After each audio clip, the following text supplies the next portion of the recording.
watching Rogers TV St. John's. Focused on quality and convenience, there isn't much you won't find at Marie's Mini Mart. Home-style breads, sandwiches, plus a variety of artisan breads and delicious single-serve desserts available exclusively at our Frecker Drive location. Marie's Mini Mart, with 25 locations wherever you go, there we are.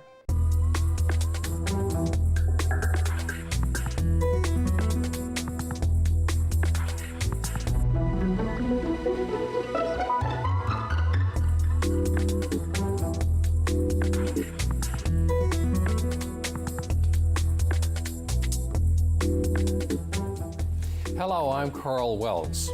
My guest today is a journalist with theindependent.ca. She's also the program director for CHMR Radio. She has studied gender, feminist, and women's topics, and she is a trans activist. It's my pleasure to welcome Rhea Rollman to the program. Hello, Hi, Rhea. Karl. It's a pleasure to be here. Good. Now, I know that you spent most, if not all, of your grade school years here in St. John's, but can you tell me a little bit about where you were born and your growing up years, about your parents and your family? Sure. So I was actually born in Ontario, Hamilton. But we moved here when I was very little, so before I started school. So I've essentially grown up here, spent all my life here. And yeah, my childhood was pretty normal in most regards. I had a real obsession with cats, I remember. I used to play by myself at the park or down the road, as you did in the 80s, and I would always bring home these armies of stray cats to give them homes. So I spent a lot of time talking to cats when I was growing up. What about school? Did you enjoy school? Were you involved in lots of extracurricular activities, that sort of thing? I did. You know, I mean, I lived for summer vacation and snow days like anyone, but I have really positive memories of school. I went to St. Andrews Elementary, and then McPherson Junior High, and Bishop's College for high school. And, you know, I did French immersion in junior high and high school, and we had a really close-knit, you know, cohort of students. We all got along. I had lots of good friends. I was never really into sports, but it was the creative pursuits that I was more interested in. So I did a lot of creative writing and debating and public speaking. I was on the debate team. We won some provincial and national championships. So that was the sort of stuff that I was into growing up. Now, when you were 10, you began to have these thoughts that maybe you were meant to be a girl. Can you describe for me what those thoughts were and how you were feeling at that time, age 10? So I remember with crystal clarity the moment that I had this realization. And I mean, I think I'd had these thoughts earlier, but the moment when it kind of all came together for me, it was in grade 4, and we had a female teacher. And I remember we were having one of these just fun discussions about what do you want to be when you grow up? And I just suddenly realized that whenever when I was thinking about future careers I might be interested in, whenever I thought of myself as an adult, I could only picture myself as a woman. I couldn't picture myself as an adult grown-up man. And this really, it was really jarring. It was almost like glass shattering, in my head once I realized this, because I was so confused. And I remember the teacher, turning to me and asking, "What do you want to be when you grow up?" And I just said, "I want to be you." And she was flattered and thought I wanted to be a teacher. But really, I was struggling with this realization that, I only saw myself as an adult woman, and I didn't understand. It didn't make sense to me at the time. So was it scary? It was confusing more than anything. Mm-hmm.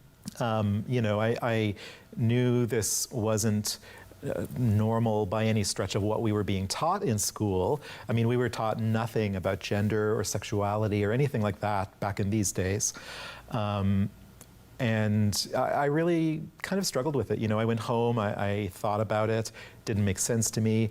I kind of knew not to talk to other people about it because this was not something that other people seemed to speak about. And I thought, well, okay, maybe it's just a weird thought you're having, you know, shelve it, it'll go away. But it didn't, you know, it became bigger and bigger, you know, it lingered. And especially at that age when school activities were starting to get gendered, you know, they started splitting gym class into boys and girls, and so many of our activities were increasingly gendered, and you have students who start going through puberty. And increasingly, I felt that I was on the wrong side of that divide, you know, and this really confused me, and I didn't know what to think of it. Do you remember when you found out that it was possible for people to change their gender? And did the fact that you were in St. John's, Newfoundland, and not Montreal or Toronto, kind of dampen your enthusiasm, for want of a better word, for the idea? Yeah.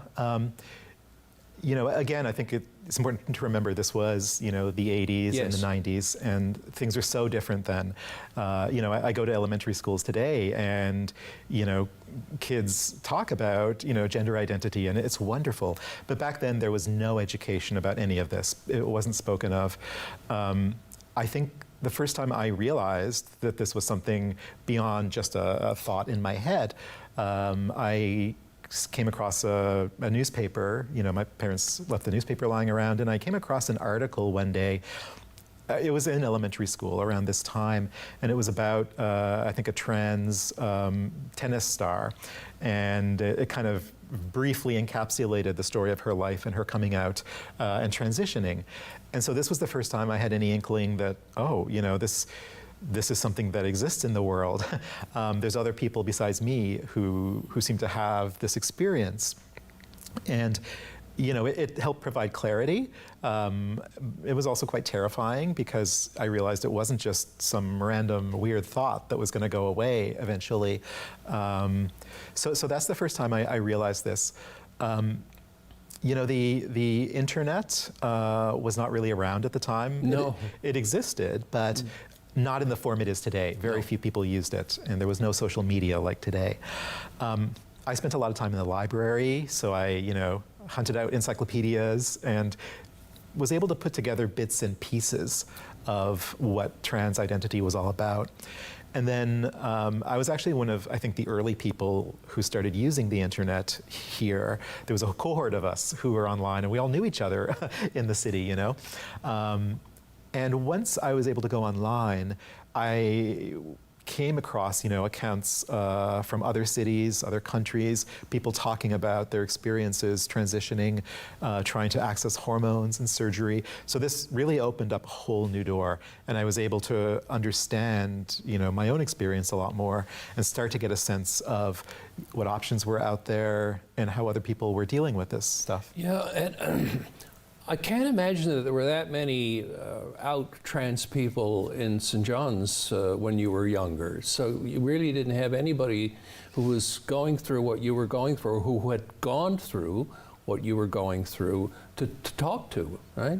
No, I mean, I didn't know anyone. You know, I was in school. There was, again, no information in school about this. You must have had a yearning to speak to somebody. I did, and well, actually, I don't know if I would have, because I was so freaked out by this that, you know, it seemed very paramount in my mind that this was something not to let other people know about, you know, to try to hide this strange struggle that I was increasingly having. I came, you know, the internet helped a lot because there were so many accounts that people put out there. This is my experience, this is what I'm going through. And so just reading those accounts of people in other places helped immensely. And it was hard being in Newfoundland because These were people living in Toronto, in American cities, Vancouver, and they were having a really tough time of trying to access supports. Here in Newfoundland, you just felt, like you were off the edge of the world. You were so far away. I was going to ask you why you put off transitioning, because you've only transitioned since, really the beginning of the pandemic, right? Yeah. So you've waited a while to do this, and I'm just wondering why you waited so long. I assume it's because the supports weren't there. That's basically it, I think. And there were a few reasons. I remember in grade 6, we had a really homophobic teacher and transphobic teacher who,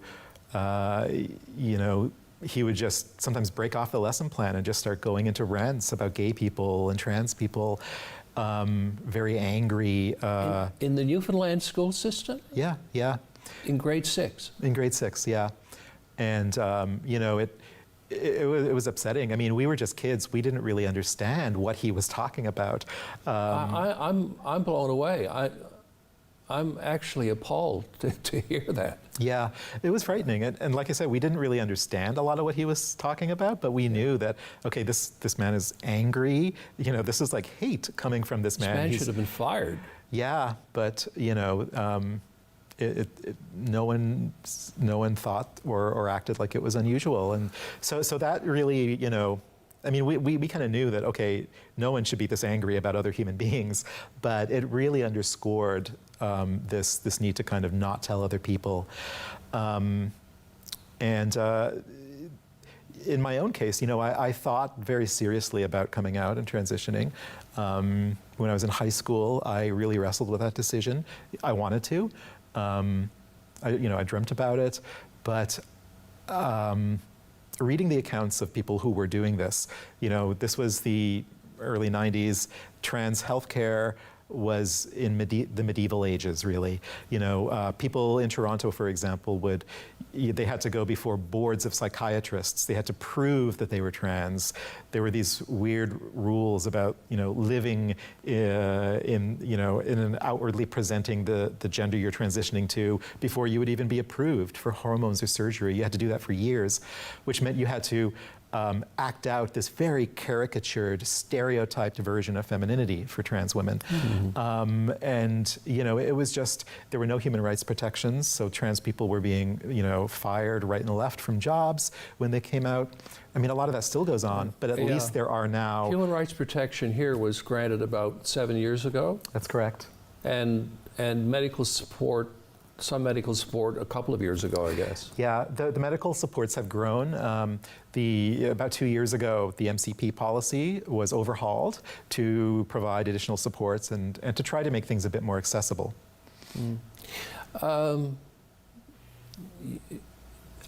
Did you, before you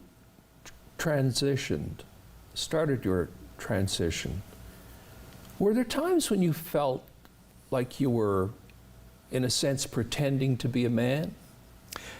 That's a really, I think, apt way of putting it. I think when you grow up experiencing, gender dysphoria, and you grow up as a trans identity, you really get a clear sense of how gender roles are socially constructed, and yeah, you really felt like you were, in my case, felt like I was performing masculinity. It was all an act.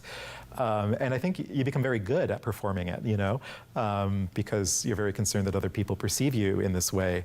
So yeah, and it's ironic, I would as I got older, I would, people would say, oh, you've got such a healthy version of masculinity. I'd be asked to speak about healthy masculinities, or serve on committees dealing with that. And on the one hand, it was flattering, but on the other, it was very painful because, I felt I couldn't explain to people, you've got it all wrong, It's all just an act. Did that lead to mental health issues, depression? Yeah, I wrestled with that. Every few years I would come very close to wanting to come out and transitioning, and I would get very depressed about this, about not being out. And I think it also made it really difficult to have authentic relationships with people. When you're constantly acting, when you're constantly concerned about having this big private side of yourself that you can't share with anyone, it makes it hard to really engage honestly with people. You feel everything is kind of an act. And I think that's how I felt. I had very positive social relationships. I was fairly popular, I think, but I didn't really feel like I was connecting authentically with people around me. So what was it that finally made you decide this is the time? Now I have to do it.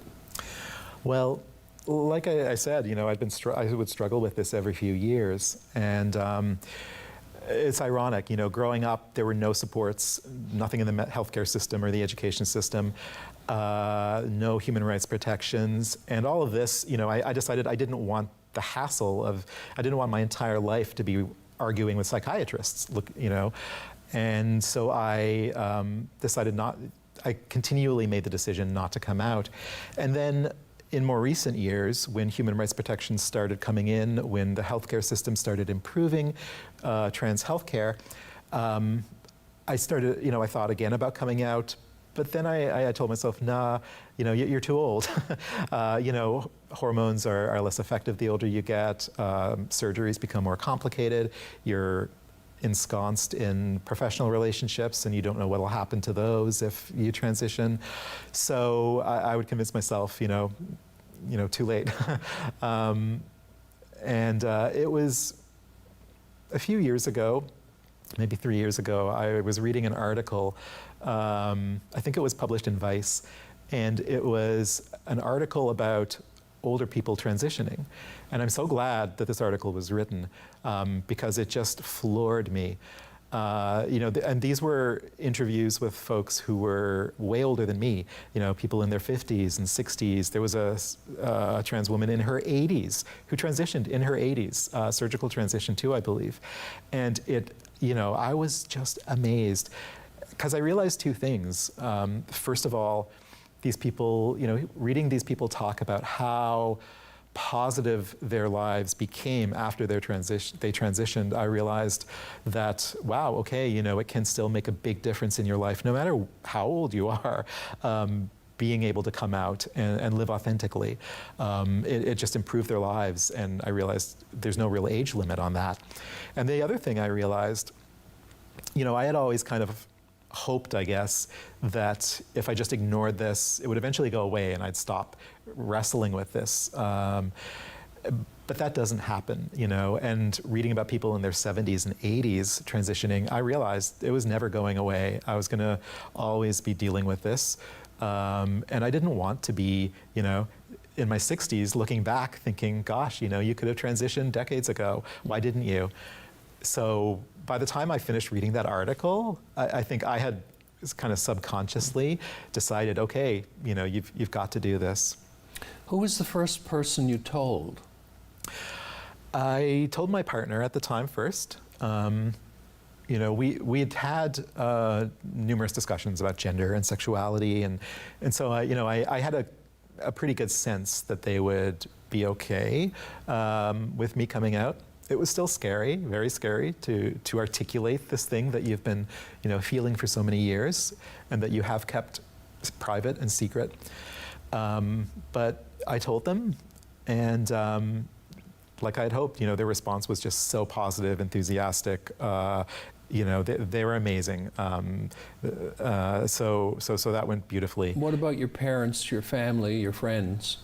Yeah, that came later. I gradually increased the pool of people who I told once I had started medically transitioning and stuff, and that went well too. I was surprised. I thought before coming out that I worried about regretting it. Because once you let this out and once you share this, you can't really take it back. And so I worried that I would regret telling people, but I never did. I just felt this immense sense of freedom and liberation. Coming out for LGBTQ people can be, sometimes it can be a very positive experience, and other times it can be not so positive, and there are dreadful consequences in some instances. And you need emotional support. And you get that emotional support quite often from our community, the LGBTQ community. Was that the case for you? There are wonderful supports here, absolutely. You know, it was a weird time to be transitioning because I really kicked into my transition. The pandemic began shortly after I had come out. And so you realize how much of your identity is the product of how people perceive you. And when you're not talking to people, not seeing people, you know, it's how do you transition? So it was a weird time transitioning during the pandemic. But there are, you know, there's great local organizations now. Trans Support NL is a wonderful group. They've got support groups for all age levels in all different parts of the province. There's, you know, Quadrangle, which is working toward a queer community center. There's, you know, all kinds of organizations popping up, and they provide wonderful supports. The internet was really big as well. You know, the internet is a fraught place to be when you're trans or queer. There's a lot of hate you can experience there, so you really have to be careful. But there's immense support, and there's huge communities there. So connecting with people online, people who are going through the exact same moment of transition that I was really helpful. And having that support network, seeing how people are navigating these things in other parts of the country or other parts of the world, really helps broaden your perspectives and is an immense support. I'm assuming that one of the first things you had to access was hormone therapy. Was that relatively easy for you to do, or? I was really lucky, you know. It's interesting because once I came out, and I hear this experience from other trans people too, once I came out, my gender dysphoria became really intense. And I felt this urgent need to do something about it, you know. And so I needed to start accessing hormones and start working towards surgery. Every country, you know, is different, and in some countries there are it's horribly difficult to access hormones. You have waiting lists that are years long in order to access trans healthcare, and that is, you know, really difficult. It's every week pretty much, you know, I read about, you know, people, often young people who, you know, came out and then were told it'll be another 10 years before you can access, you know, hormones. And, you know, it costs lives because people need these supports as soon as they can access them. In Canada, things are a lot better than in a lot of other countries. There are still huge problems and gaps, but Canada is, you know, definitely one of the better countries. So in my case, I was lucky to have a family doctor.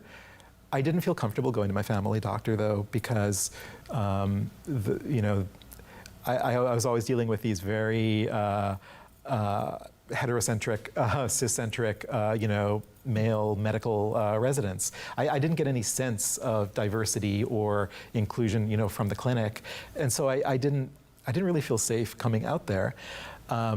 I didn't know where to go. My partner had worked at Planned Parenthood, suggested I call them because my partner remembered trans people going to Planned Parenthood. So I did. I called them. They were wonderfully supportive. You know, their services are hugely in demand, so there's often waiting lists. They told me they could connect me with a doctor, but it would be about 6 weeks. And even 6 weeks seemed like an eternity, you know. It was so painful. But I made the appointment. And then they called back a few minutes later, and I'm glad I answered the phone because it was an unlisted number. But they explained that, you know, just so you know, our doctors cannot, they can renew hormone prescriptions, but they can't actually start you on the path. They can't initially provide that diagnosis. And so they directed me to Dr. Sinnott, Dr. Mary Lynn Sinnott, who's probably the trans healthcare expert in this province. So she had a clinic on a Friday, I remember. I called her office. The assistant, Jacinta, answered, just so wonderful, warm and supportive. And she said, well, okay, you know, you come in first thing Monday morning and we'll take care of you. And I literally cried because, you know, the thought of being able to, you know, meet the doctor just 2 days away was And massive. after you were on the hormones, did you feel different mentally? Yeah. I think part of it was just the psychological knowledge I was doing something about this finally. That was certainly a relief. But there's something more to it as well. You know, the hormones, the physical changes. Before I started, I sometimes worried that, what if I regret this? You know, what if I am weirded out by this?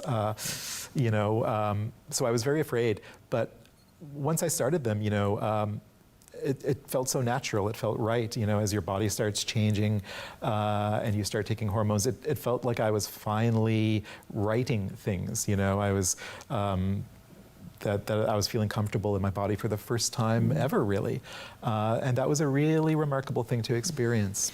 Now, expressing yourself as a woman is a process as well. Can you just talk a little bit about that? Yeah, you know, it's been immensely rewarding, but challenging too, because I think, you know, if you go through this puberty in your teenage years, you know, most people, you know, you have years to figure out who you are, you know, what your personality is like, your style, you know. You've got years as a teenager to trial and error, you know, to discover yourself, to change how you present yourself. But, you know, when you transition later in life, there's almost a social expectation that, you know, overnight you can suddenly appear in a different role from that in which people are familiar with you. And that can be daunting, you know. I felt authentic and real and natural for the first time ever, but also, you know, simple things like figuring out what clothing styles you wear, or, you know, how to present yourself to others, you know, could be kind of challenging. And amidst all that, you're also dealing with people's external reactions, you know, and some people are great, other people they might be misgendering you, especially early on in transition. And so dealing with that experience can be really, it can be a lot, you know, to go through all at once in this very truncated period of time. Rhea, we've run out of time. I want to thank you very much for coming on the program. I know you were a little bit nervous about doing this interview, and you did a great job, and I really appreciate what you've had to say to us today. Thank you. Thank you. And that's it for this edition of Karl Wells' Point to Point. We'll see you again next time.